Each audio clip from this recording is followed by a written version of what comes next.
Available blocks in AI Connect. AI Connect platform contains various block categories. Some of them are variables. Block is a container that holds a value, such as a piece of text or a number. Variables can be reused and changed easily.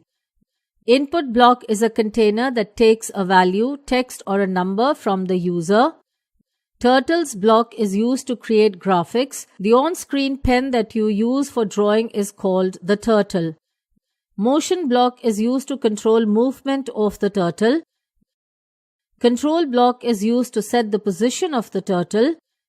Loop block is used to repeat a given set of instructions multiple times or a defined number of times. Colors block is used to choose different type of colors for turtle.